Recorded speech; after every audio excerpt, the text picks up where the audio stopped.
Okay, today is Saturday, August 7th, and I am in, where am I? Which city am I in? Claremont, California. This is Out of the Ordinary with Jay, and I am with my new friend, Dominica. Nice to meet you. Pleasure. And so she's with a group of 3 LDS people out here, and they're trying to give out their books, and they're trying to talk to people on the corner right here at Starbucks, right? And so I thought I would talk to you and ask a couple of questions. Yeah. So my first question is, have you been Mormon your whole life? Yes and no. Okay, what does that mean? So when I was born, I wasn't really born in the church. Oh, you weren't? No. Okay. And I didn't really grow up in it. Okay. So it wasn't until I was about 13, 14 when I started to get curious of just deity in itself. Sure.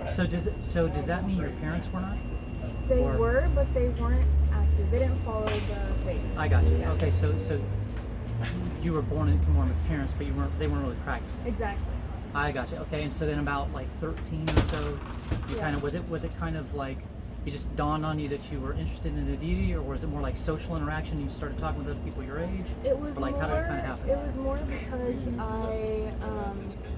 when I was younger, around freshman year of high school, I just got really I felt really depressed. Like I didn't have any. Freshman year will do that. Yeah, exactly.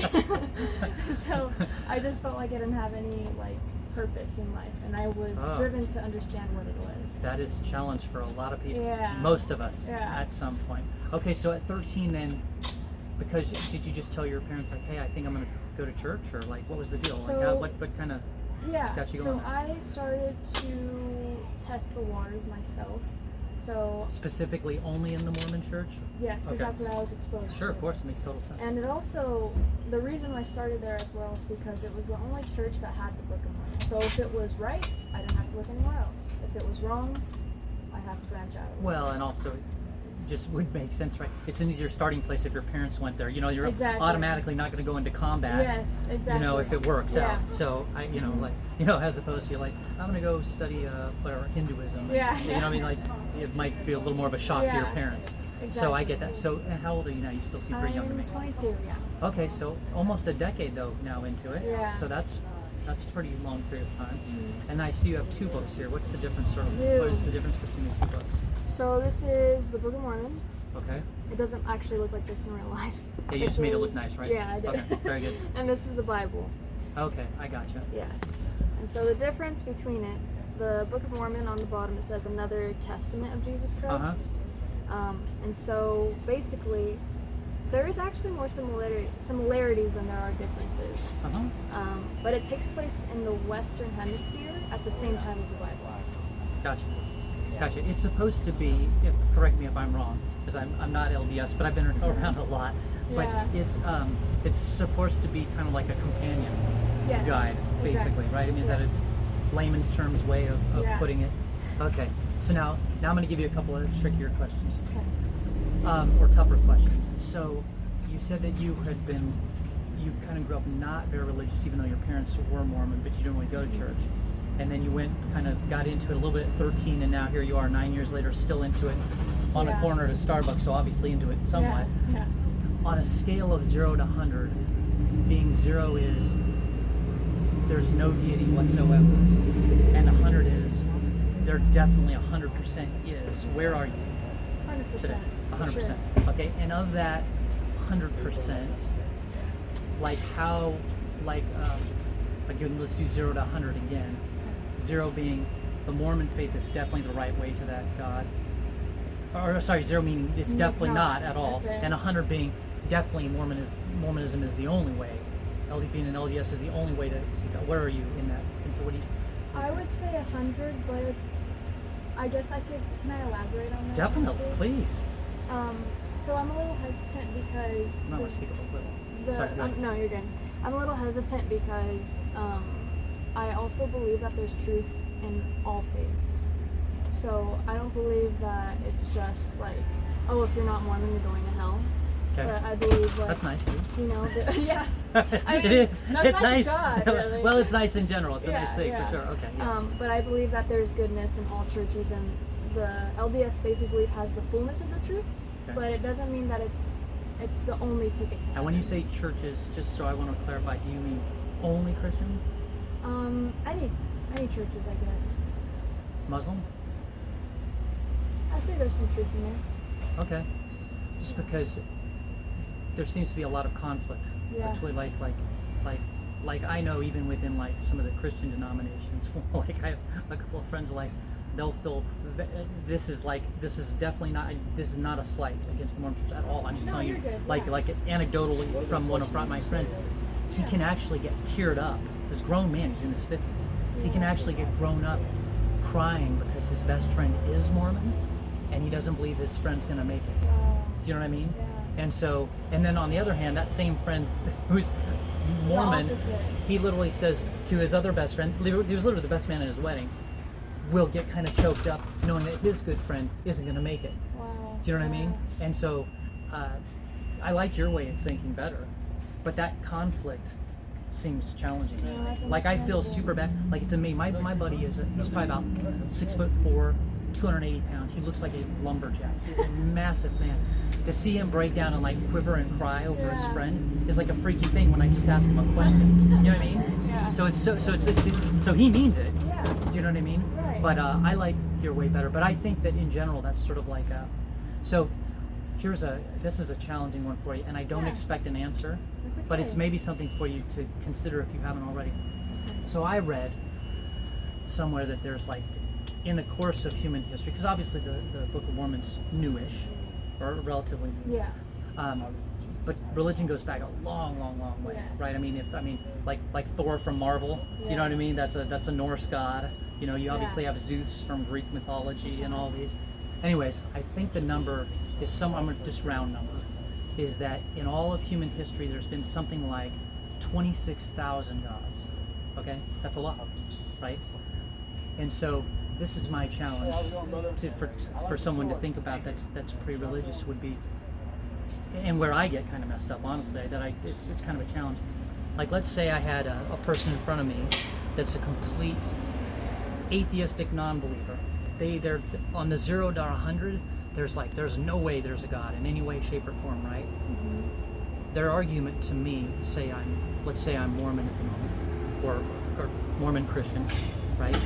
And they say to me, Jason, I'm an atheist, but do you know that we have way more in common than you do with most other religions?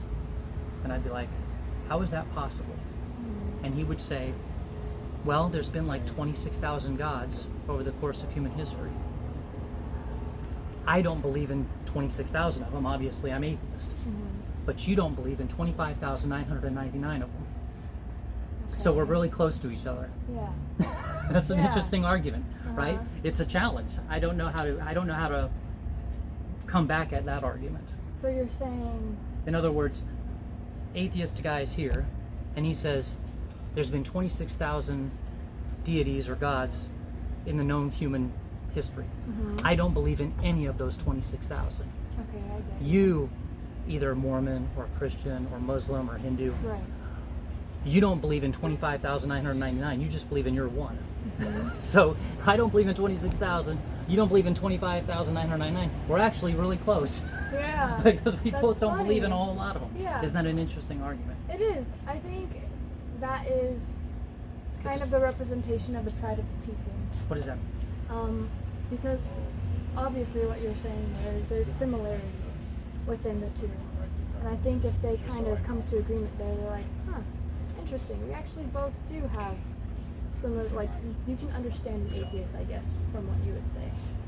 Because they don't believe in those 26,000. Right. For the same reasons that they would discount or not understand another religion, you would say, I see you.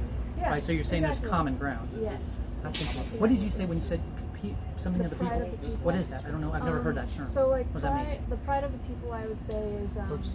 Hold on one second. Okay, there. It was recorded. It was? Before. Yeah. Okay, so I just screwed it up and I can merge yeah, this. Yeah. Yeah. Okay, thanks. This is good. It's good I have an expert for what I'm trying to do on my YouTube channel here. Thank you. So this is good. Without you, I'd be in trouble. What were we saying? The pride of the people? So the pride of the people, that's basically where people don't, like they specifically choose not to, like they're hard-hearted, they're stubborn, I guess you could say. So they take their pride more seriously than they do the heart of somebody else.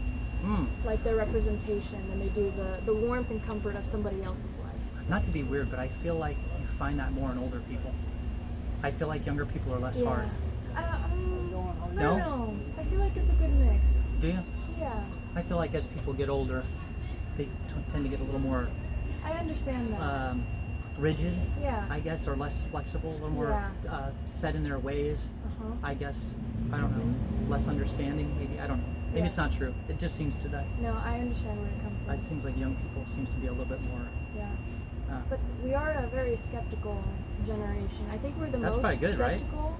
Yes, but I think it is also bad because you close yourself off to a lot of things you think you know about. Like That's a fair point.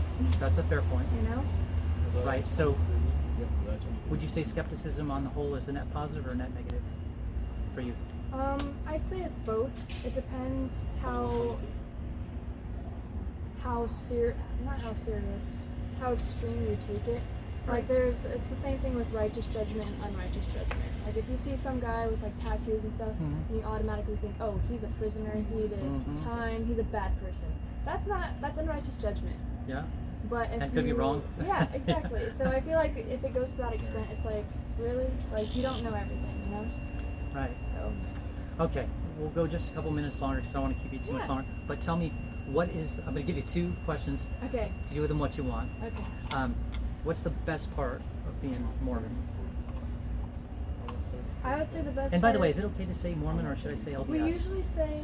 Because I don't want to We want to keep Jesus Christ in there because we believe in Jesus Okay, so Christ. what is the best part of being? How would you say it? A member of the Church of Jesus Christ of Latter Dazed Ain't. Okay, so what's the best part of that for you specifically? I would say being able to see the best in people despite the differences that they might see and not overlook.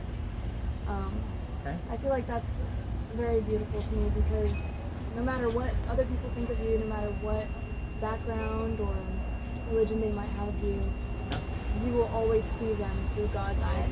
That is a child of God that I love. It doesn't matter where they come from, doesn't matter if they're Muslim, Buddhist, whatever, that person should be loved. They deserve to be loved. Okay. Well, that's super sweet. Yeah. Okay, now fun one, and you don't even have to answer this, you can just say pass. What's the worst part? The worst part? The worst part? I mean, it's not perfect. I would say the worst part, and it sounds hypocritical, is not everybody in the church is perfect. Yeah, that's the way, that's life. And that's expected, Yeah. but a lot of people expect you to be perfect in the church. So there's a lot of judgment, especially. Right. Yeah. That's so true. Especially it seems from those that aren't perfect in the first place. Exactly. Which is a little bit hypocritical and ironic. Yeah. All of this. For me to say it too. No, so. no, I totally, I get you. It's like it's weird. Those that seem to like, I don't know, the most judgy are the ones who like get a mirror, buddy. Yeah. You know what I mean? Yeah. It's kind of a weird. It's a weird situation. I don't know why that is. I think that's a human nature thing. I don't get it. Okay, well that's it for now. But the only thing I wanted to just say is my little disclaimer is I am assuming I have your permission to put this on. Yes. But if ever you change your mind, you can just email me. You've got my card, and I would take it down. But I'm going to put it up in its full form just as we did it, and it'll probably take me a couple weeks, but then you could look for it. Thank you. Awesome. It was nice to meet you. Pleasure. Thank you. Yep.